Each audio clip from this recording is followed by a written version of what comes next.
चला गाईस, आता फायनली आमचं जगन्नाथपुरी दर्शन झालेलं आहे. आता आमची नेक्स्ट ट्रिप आहे पुरी ते वाराणसी म्हणजेच काशी. तर तुम्ही आमचे व्हिडिओ बघत राहा आणि आनंद घ्या. जय जगन्नाथ. जय जगन्नाथ. चला आता भेटूया नेक्स्ट व्हिडिओमध्ये. Bye bye. भारतातले जे 4 धाम आहेत मुख्य, त्याच्यातला आमचा एक धाम झालेला आहे ते म्हणजे जगन्नाथपुरी. जय जगन्नाथ. जगन्नाथपुरीनी काशी जायला तयारी चालू आहे. बॅग्यावर टाकतायत आपला केबी काम चोरून चालेल पण काम करतोय तो.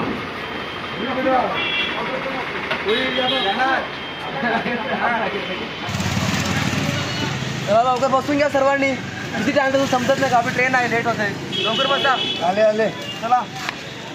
हा कसं गेला असं पुढे का मागे? आता तुला माहित कसं टाकायचं ते. क्लच आणि ब्रेक. चलो. तू घेऊन जाईल ना मला. विश्वास ठेवा माझ्यावर. बस का विश्वास आहे म्हणून तुला गाडी चालवायला दिले. नाही दिलं असते तर तुला गौराच्या जागेवर बसवलं असता. जगन्नाथपुरीचा रूम सोडून आम्ही चाललेले आहेत. बॅग्या वगैरे सगळं भरलेलं आहे. माणसं पण झालेली आहेत आपली. आणि तुम्ही बघू शकता जाम खसखी चालले. आम्ही चालले काशीला जातोय. आमच्या ग्रुपमध्ये एकच माणूस करकोर असेल नव्हतं. ह्याच्या मुलाच्या ग्रुपमध्ये भांडण कालच रात्री भांडण पडलेली. चावी इकडे. मामा कसं वाटतंय तुम्हाला आज? एकदम भारी वाटते. आता आपण कुठे? आता आम्ही निघालो आपलं काशी बनारसला निघालेलो आहे. आता इकडनं जगन्नाथपुरीहून पुरी स्टेशनला चाललेलो आहे आणि स्टेशनवरून आमची 11ची गाडी आहे.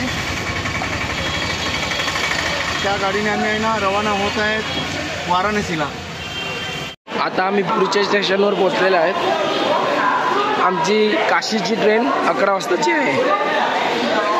तरी पण आम्ही 10 वाजता आलेलो आहे. 1 तास लवकरच यायला लागते बघा. त्याच्यात आम्हाला काशी पकडायची आहे. अजून ट्रेन लागलेली नाही. मित्रांनो बघा, तुम्हाला असं वाटतं ट्रेनमध्ये जेवण चांगलं असते, तसं काय नाही. पूर्ण पाण्यासारखं असते जेवण. असं परत घेऊ नका. तुम्हाला काय बोलायचं आहे का याबद्दल? काय जेवण चपाती पण पराठा बोलून सुद्धा आम्हाला चपाती. आज आमची भाजी खराब झालेली आहे. ट्रेनमध्ये भाजी बघा कशी भेटते. जेलमध्ये पण अशी भाजी भेटत नसेल. आणि ही खाली ना तर तुमची आत्मा काय सगळं तृप्त होईल. याच्यावर तुम्हाला मामा काय बोलायचं आहे ही भाजी खाऊन? काय सांगायचं, भूक लागल्यानंतर काही म्हणजे अन्नाची चव नसली तरी पण ती चवेला लागते, अशातली गोष्ट आहे.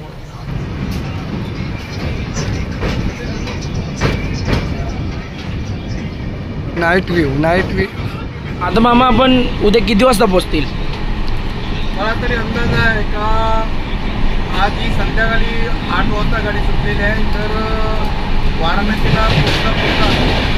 वाराणसीला पोचता म्हणजे काहीतरी 20 तासाची जी रनिंग आहे. तर माझ्या अंदाजाने ना 3 ते 4च्या दरम्यानमध्ये ही दुपारनंतर पोहोचेल. आणि आपण 4च्या दरम्यान जरी पोचलो तर आपण तिथे काय काय बघू शकतो? संध्याकाळची जर वेळ आपल्याला मिळाली तर त्याच्यानंतर आहे ना आपण काशी विश्वनाथचं मेन म्हणजे काशीला गेल्यानंतर काशी विश्वनाथचं दर्शन करता येईल आपल्याला. आणि मग दुसऱ्या दिवशी जे घाट आहे जिकडे काशी बघायची आहे ते बोटीत बसून काशीने प्रवास केल्यानंतर माहिती पडेल काही कुठे काशी आहे. ठीक आहे, मग तेच सांगायचं आहे. उद्या भेटू सगळे आपण. ठीक आहे.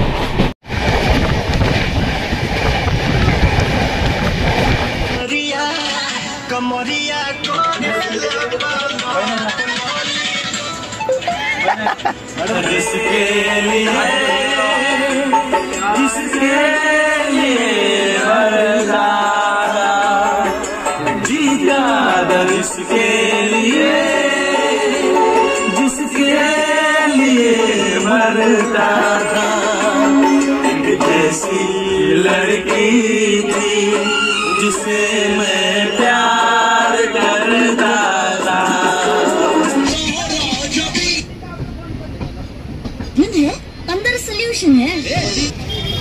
गावठ्याला घेत ना मला तू घेत ना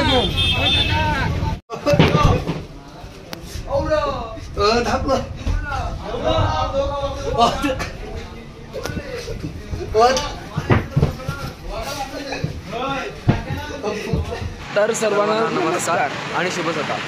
आणि सर्वप्रथम सर्वांना नवरात्रीच्या हार्दिक शुभेच्छा.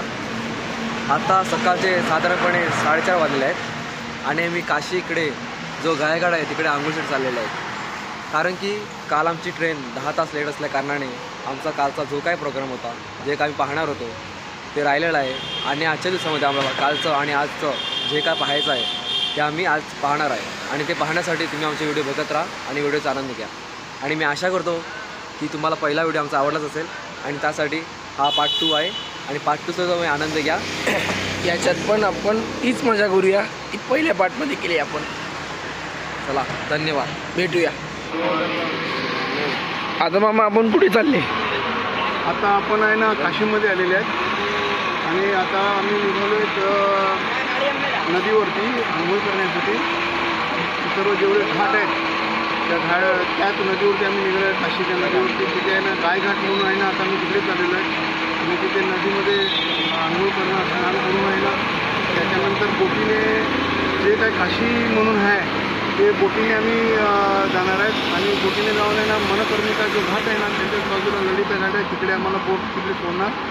आणि मग इकडचं जे 12 ज्योतिर्लिंगापैकी एक ज्योतिर्लिंग जे आहे काशी विश्वनाथ ते त्याचं आम्ही दर्शन घेणार आणि दर्शन घेऊन मग पुढचा प्रवास आम्ही करणार. पतिपते हर हर महादेव. बघा बनारसचे गल्ल्या. बघा बघा बघा बघा बनारस का गलिया. यूपी बिहार आहे यूपी बिहार. जरूर जाण टाके कामाया पराठे काढले मग पराठे काढले मग.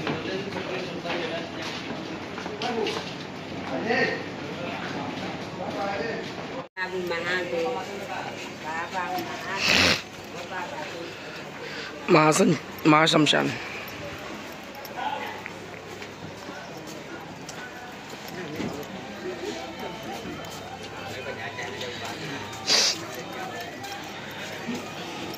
आता आम्ही पोचलेले आहेत गंगा घाट.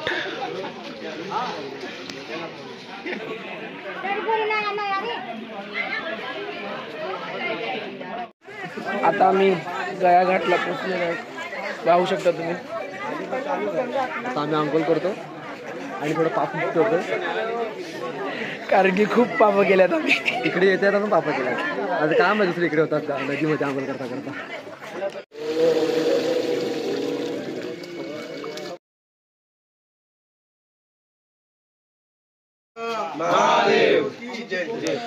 आता आपल्या आता आंघोळ झालेली आहे. मामा आता आपण कुठे जाणार आहेत? आता आम्ही गंगेमध्ये आंघोळ केलेली आहे.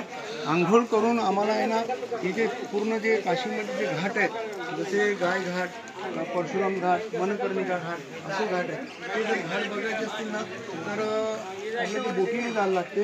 पण काय झालं माहिती आहे का, नदीला जवळजवळ 2-2.5 महिने झाले पूर आलेला आहे. पूर आल्या कारणाने आहे ना प्रशासन आहे ना परवानगी देत नाही की हे धोकादायक आहे म्हणून बोटींना परवानगी देत नाही. म्हणून आहे ना आम्ही पण ते कॅन्सल केलेलं आहे. आणि आता आमचं नदीमध्ये आंघोळ करून आणि नदीचं दर्शन करून आम्ही आता काशी विश्वनाथला मंदिरात जातो. 12 ज्योतिर्लिंगापैकी एक मंदिर आहे म्हणून त्याचं दर्शन करून मग पुढचा प्रवास जो काय आहे तो पुढे आम्ही जाणार. नमः पार्वतीपते हर हर महादेव.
जे काशी जे मुख्य मंदिर आहे ते माझ्या पाठीमागून बघा. हे मंदिर काशी विश्वनाथ 12 ज्योतिर्लिंगापैकी एक मंदिर आहे. आणि त्याच्यानंतर हा सगळा मागचा परिसर आहे. हा मागचा परिसर म्हणजे बघा, हा आल्यानंतर आहे ना हे मनकर्णिका घाट, ही काशीची नदी आहे आणि मनकर्णिका घाट आहे. आणि ह्याच्यामध्ये आहे ना इथे लोक इथे आपलं हे अंतिम संस्कार करण्यासाठी इथे मनकर्णिका घाटी म्हणतात. आणि त्याच्याच बाजूला आहे ना पिंडदान करण्याचा कार्यक्रम असेल ना तो अंतिम म्हणून तो तिकडे करतात.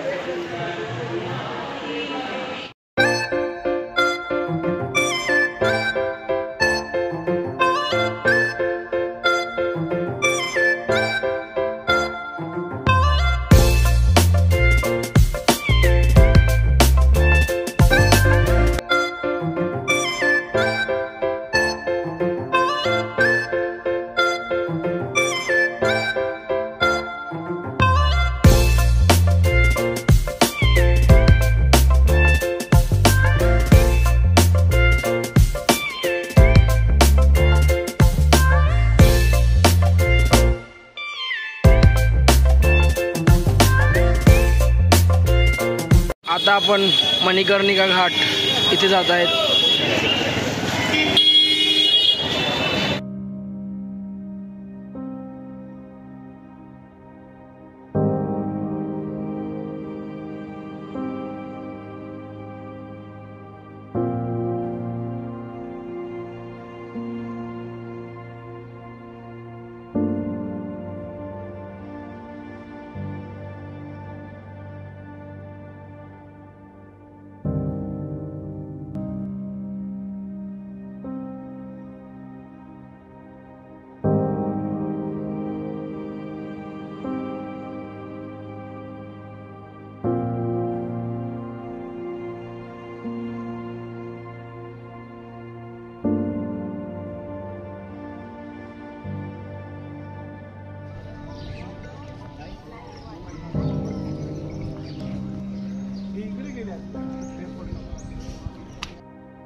मागचा भाग म्हणजे जिथे नदी आहे ती ज्याला घाट बोलतात, सर्व पूर्ण घाट आहेत. आणि तिथे मागच्या बाजूने आम्ही जे दर्शन करून जे आले होते मंदिराचं, तो भाग आहे ना, हा दिसते ना धूर वगैरे आपल्या लालसर मंदिर, हे इथे अग्नी देतात.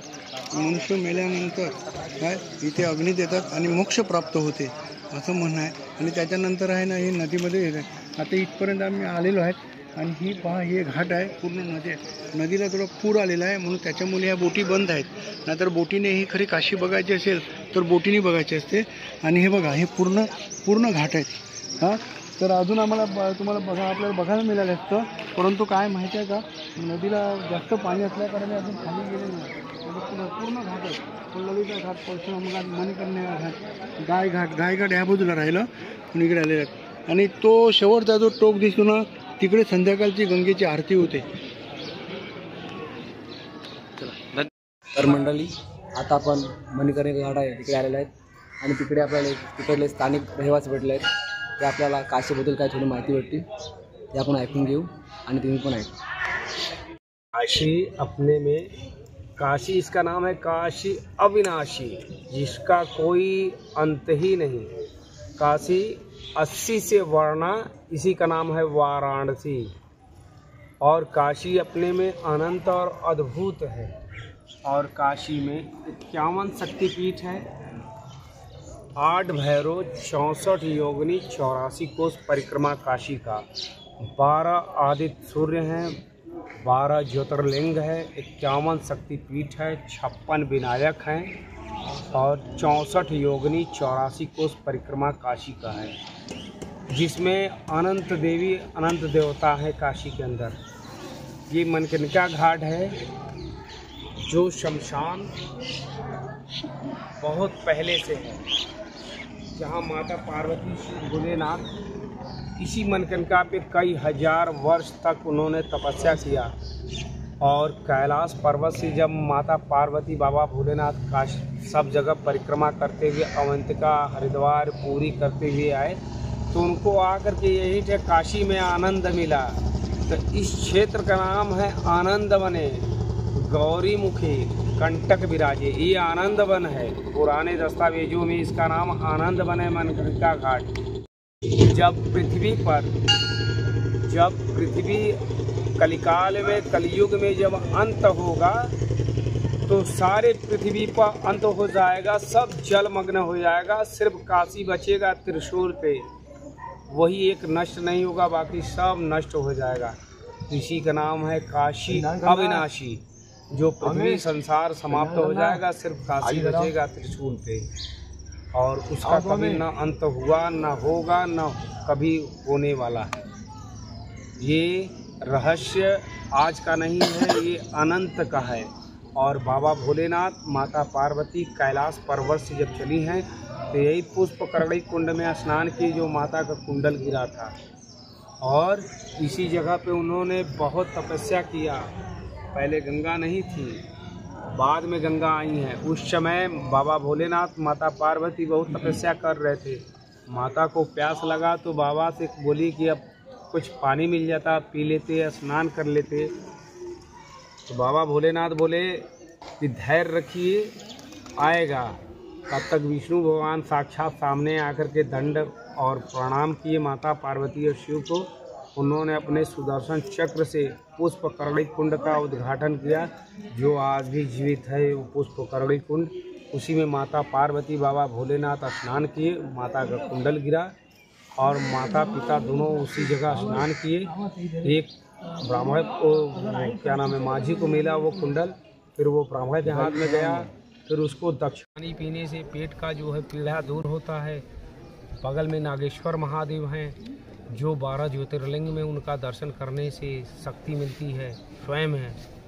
उसके बाद उनके बगल में उप शांतिश्वर महादेव हैं, जिनका मूल शांति जैसे कहते हैं ना, वो जिद्दी है, किसी की बात नहीं समझता है।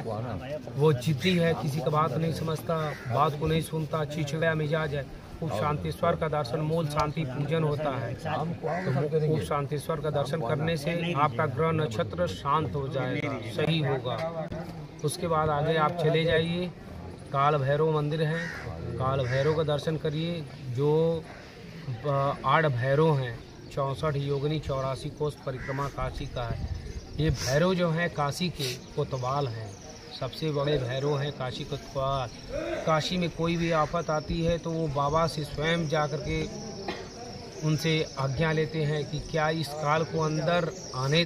महादेव गाईस, आपण आता नमोगड आहे इकडे संध्याकाळी 7ची गंगा मातेची आरती असते, ती आपण थोड्या पाहायला जाणार आहेत।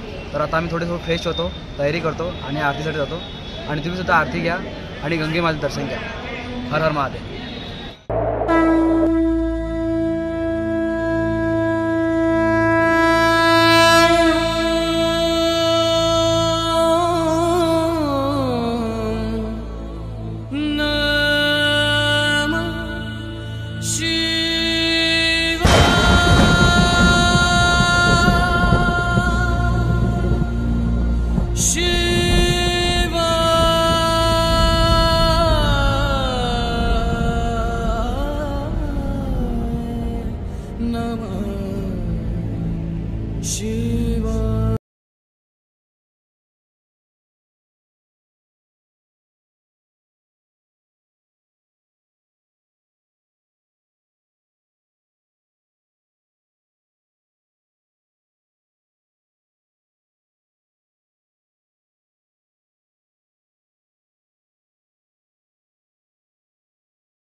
महादेव।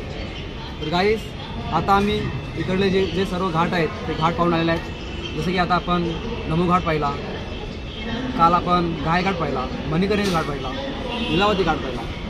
इकडे तर म्हणजे खूप घाट आहेत. याला घाटाचं शहरसुद्धा म्हटले जाते. पण इकडे सर्वात जो महान आणि श्रेष्ठ घाट आहे तो म्हणजे मणिकर्णी घाट. आणि त्या घाटाला एवढं महत्त्व का आहे त्यामध्ये एक पौराणिक कथा आहे. ही कथा अशी आहे की भगवान शंकर आणि माता पार्वती जेव्हा भ्रमण करत होते तेव्हा त्यांना स्नान करायचं वाटलं आणि तेव्हा ते काशीमध्ये आले. आणि काशीमध्ये येऊन त्यांना भगवान विष्णूने एक पुष्पकुंज नावाचं कुंड निर्माण करून दिला आणि त्या कुंडामध्ये स्नान करत होते. आणि स्नान करत असताना माता पार्वती कानाचं कुंडल आणि भगवान शंकराचं मणी हे त्या कुंडामध्ये हरवलं. तर भगवान शंकर हे उन्हातानामध्ये ते शोधत होते आणि शोधून सुद्धा ते सापडलं नाही. म्हणून भगवान शंकर हे क्रोधित झाले आणि क्रोधात येऊन त्यांनी श्राप दिला की जसा मी या उन्हामध्ये जळत आहे तशी पावनभूमीसुद्धा 24 तास जळत आहे. आणि तेवढ्यात श्रीमद नारायण म्हणजे भगवान विष्णू आणि कासवाचं रूप घेऊन ती मणी आणि कुंडल शोधून काढले. नंतर विष्णूने महादेवांना विनंती केली की भगवंता तुम्ही तर या पावनभूमीला श्राप दिला आहे तर त्या काशीमध्ये येणार कोण. तेव्हा भगवान शंकर म्हणतात की आता तर मी श्राप दिला आहे आणि माझी श्राप तर खोटे होऊ शकत नाही. परंतु मी एक वरदान देतो की ज्या कुठल्या मनुष्याचे अंतिम संस्कार या स्मशानात होतील त्याला डायरेक्ट मोक्ष भेटेल. मोक्षच म्हणजे की तो आपल्या जीवनचक्रातून कायमचा मुक्त असेल. म्हणजे त्याला ह्यापुढे कुठल्याच युनीमध्ये जन्म घ्यायला भेटणार नाही. तो कायमचा मुक्त होईल. आणि म्हणूनच एवढ्या मोठ्या प्रमाणात इकडे अंतिम संस्कार केले जातात. आणि विशेषतः म्हणजे इकडे काशीतूनच नव्हे तर भारताच्या कानाकोपऱ्यातून एवढंच नाही तर परदेशातून सुद्धा अंतिम संस्कारासाठी प्रतिनिधी आणले जातात. आणि म्हणूनच मणिकर्णी घाटला एवढं महत्त्व आहे. आणि जर तुम्हाला ही स्टोरी आवडली असेल तर लाईक करा. आणि ज्यांना ही स्टोरी ऑलरेडी माहीत होती आणि माझ्या सांगण्यामध्ये काय कमी पडलं असेल तर माफी असाल. बोला नमः पार्वते पते हर हर महादेव.